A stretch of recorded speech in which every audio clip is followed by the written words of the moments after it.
2, Scene 5. Quincy and Donna are alone. Quincy sits on the ground as Donna paces nervously.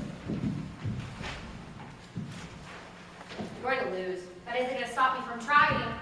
You're not going to win, Donna. He's got you. I'm telling you this as a friend. I don't care. I don't care. I don't give one freaking damn, Caroline. You know what you have to do, don't you? You have to write a joke case, Donna. What? You gotta write a squirrel case. What? No, never. I mean, joke cases are fine. They're fun, but you don't do that in a final. You don't ever. These are serious people here, Quincy. No one has ever run a joke case in the finals. Come on, Donna. No. Come on. You heard Miss Finch talk about her old joke cases. In 10, 20 years, don't you want to be reminiscing? Don't you want to see the stunned look on Richard's face? I want to win, Quincy. I have to. I can't throw this away. You won't be throwing it away. You said yourself yesterday, you looked me in the eye and said that you wish you weren't quite so contained. Well, Donna, if you want to live, live. Quincy, I can't do it, okay? I can't do it. There's something I haven't told you. What is it, Donna? What's wrong? I was talking with my parents before we left, and because we have to pay for college next year, they can't afford to send me to the Bronx tournament. This is your last? Yes, this is my last tournament. Donna, don't you see this is even more reason to go ahead? Do a joke case. No, Quincy. You have nothing to lose. I have plenty left to lose. I have my good name. And what use will that be? You could be a legend, Donna. A legend. I can't, Quincy. Donna, you're doing a big thing badly. You may have debated hundreds of times, but you only have one first, and you only have one last. Yeah, and I can't throw it away, Quincy. You're going to lose anyway. Don't you think I know that? Damn it, Quincy. I know I'm gonna lose. I know, okay? And you're here telling me anyway. Well, what am I supposed to do? You're supposed to lie, damn it. You're supposed to lie and tell me that I've got it in the bag, regardless of the fact that I'm going to lose. You're supposed to tell me that everything is gonna be fine, and you're not supposed to try and get me along with this stupid plan you've dreamed up in the absence of actual help. Donna, I'm trying. I don't give a damn, Quincy, okay? I don't give a damn. I don't give a damn about your stupid joke case. If I'm going to lose anyway, what difference does it make? It makes all the difference in the world, Donna. Why can't you see that? A great writer once wrote, as if it matters how a man falls down. But when the fall is all that's left, it matters a great deal. Donna, if you're going to fall off a cliff, don't tumble submissively to your knees and wait to be pushed off the shelf of someone's foot. If you're going to fall off a cliff, you might as well jump and feel the rush of the air as you fly down. You can land on your feet or you can land on your ass, but no matter what, you're still going to fall. Donna sits down and lays her head in her hands. Quincy looks down at her, thinking she might be crying. But then Donna lifts her head up, calm and collected. Okay? What? Okay, you're right. Really? Stop smiling like that, Quincy. You're freaking me out. Okay. But if we're going to do this, we're going to do it well. We're going to need to call in the troops. The final's after dinner. We're going to have to work right up until then. Of course. Call in the troops, Quincy. Yes, sir, ma'am.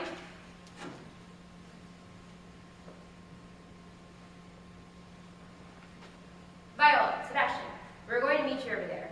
We've got some news to tell you, and we're going to need your help. Thanks, guys. See you in a minute. Let's go. Donna and Quincy exit.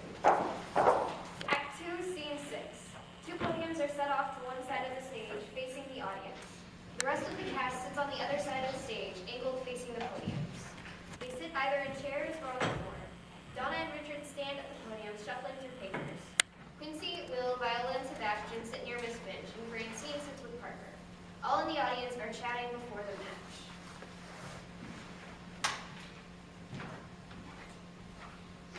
Good evening, and welcome to the finals of the McKinley-Lincoln-Douglas National Debate Tournament. We are proud to have hosted students from 31 different states this weekend. Keeping that in mind, it is truly extraordinary that we have two finalists from the same city competing here in the finals. This is, in fact, the first time this has occurred in the 52-year history of this tournament. Now, as the two candidates know, we will be deviating from the typical format of LD debate at this time.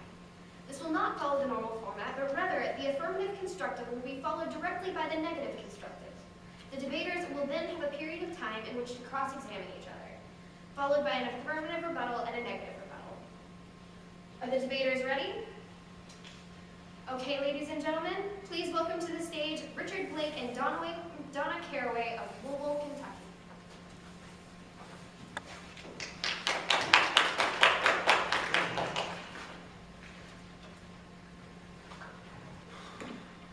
Because social construct theory upholds the justification, necessity, and moral permissibility of performing the resolutional action, I affirm the resolution resolved. It is morally permissible for victims to use deadly force as a deliberate response to repeated domestic violence. My value for this round will be morally in terms of permissibility, and my value criterion will be upholding the social contract. This system sets up a way to objectively judge the moral spectrum, and therefore achieves my values of morality. My first contention is in the terms of domestic violence. The relationship has devolved into a state of war. Under the social contract, when multiple parties are in a state of nature or war, they give up some of their rights in order to be protected, usually by some sort of government. Once this occurs, individuals have certain rights, specifically the rights to life, liberty, property, and more broadly, the right to not be harmed. Individuals then have to do to respect the rights of others in order to have their own rights both respected by other individuals and protected by the government. Two things can change that situation. First, in terms of individuals, if one individual, in this case the abuser, violates the right of another, the victim, they forfeit their own rights to life, liberty, and property.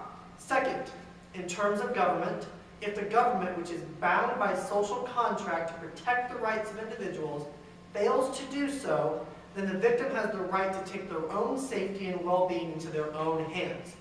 Both of these conditions are true in a domestic violence situation. Because a state of war is now in place, the victim has the right to use deadly force against their abuser.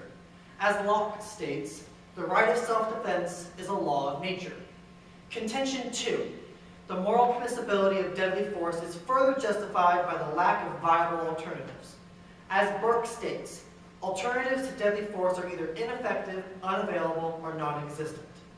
Walker's own interviews of domestic violence victims indicates they not literally lack the cognitive capacity to appreciate their escape options. Rather, the unfortunate reality is that victims lack our viable escape options. Moreover, sociological evidence demonstrates that there is no single explanation for the continuation of battery relationships. This evidence proves that alternatives to deadly force, while preferable, are not effective even if they exist. Because of this, the use of deadly force is justified under a contractual framework, which upholds my value of morality. In this case, I have proven that domestic violence causes the relationship to devolve into a state of nature, and therefore the victim has a right to self-preservation. Recognizing the right to protecting one's self upholds the social contract, thus achieving morality. In addition, the fact that victims either have no alternatives to deadly force or lack access to those alternatives further justifies the use of deadly force as a deliberate response to repeat domestic violence. For these reasons, I affirm to you, and I stand open for cross-examination. Donna steps up to her podium. Don't give in to hate. That leads to the dark side. It is because I agree with the above quote that I negate the resolution resolved. It is morally permissible for victims to use deadly force as deliberate response to repeated domestic violence. My value is morality, and my value criterion is restoring balance to the force. By restoring the balance to the force, you restore power to the Jedi, peacekeepers of the universe, therefore allowing peace to spread throughout the galactic empire. I provide the following definitions to clarify today's round. Domestic violence. Violence or physical abuse directed toward a spouse or domestic partner. Force. The force is an energy field created by all living things. It surrounds us. It penetrates us. It binds the galaxy together. Victims. An individual or group unilaterally subjugated by another individual or group. My first contention is that deadly force is morally impermissible. If victims strike back against their abusers in anger, it shall lead to suffering because the anger will consume the victim, even after the abuser has been struck down. As Master Yoda explains, fear is the path to the dark side. Fear leads to anger. Anger leads to hate. Hate leads to suffering. The anger the victim feels will outlive the abuser and lead to revenge attacks against other perceived offenders. When Anakin Skywalker's mother was slain by unknown sand people, He slaughtered an entire village of Sand people without even knowing if they were perpetrators, thus increasing and perpetrating the cycle of suffering. As my second contention will show, there are many alternatives to deadly force. Often, victims feel like they don't have a choice in a violent relationship. However, there are many alternatives. Anakin, by using the light side of the Force, was able to successfully disarm Count Dooku. But he was then convinced by Palpatine to use the dark side, and by doing so, murdered a defenseless Dooku. Alternatives to deadly force include escape from the situation by joining the Jedi Academy, summoning authorities to help you, for example, a Jedi Master, use of non-deadly force, such as using a force push to stop them in the attack, and persuasion, such as Jedi mind tricks. My final contention is that any attack on the legitimacy of my case is an attack on religious freedom, and the affirmative can be dropped on this alone. Judge, you wouldn't tolerate bigotry against Muslims, Christians, or Jews, and thus you have to drop my opponent if he exhibits any anti-religious bigotry, including anti-Jedi prejudice. More than 70,000 Australians, 21,000 Canadians, 15,000 Czech citizens, 14,000 Scots, and 53,000 New Zealanders, comprising 1.5% of population, have declared themselves members of the Jedi religion on each census taken in those nations. In England, 390,000 people are declared members of the Jedi religion, surpassing Sikhism, Judaism, and Buddhism, making it the fourth largest religion in the nation. I now stand open for cross-examination. The crowd is restless, talking and whispering furiously. The Jefferson team talk amongst themselves, exhilarated. Others are confused. Parker gets up and whispers something to the judge, who nods and flustered walks up to a podium. If I may have your attention, ladies and gentlemen, we will now have a short break before cross-examination. The other judges and I must confer in the hallway. The match will resume in roughly 10 minutes. Judge exits. Yeah, before Grinch comes and kills us. Quincy, Viola, Sebastian, and Will exit. Donna and Richard look around, unsure what to do at this sudden change of schedule. The two of them walk to the side of the podiums away from the audience, and Richard confronts a self-satisfied Donna, who's far beyond caring what he thinks. What the hell was that, Donna? The Jedi Order as a religion? You're never gonna live this down, and I tell you, you are never gonna get away with this. I find your lack of faith disturbing.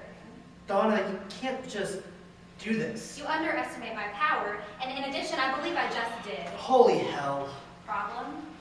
I hate you so much. Donna smiles, just as Leia did in Return of the Jedi. I know. Miss Finch walks over to the two of them gravely, and Donna's smile disappears. Donna, please come with me. Miss Finch exits, followed by Donna, and the scene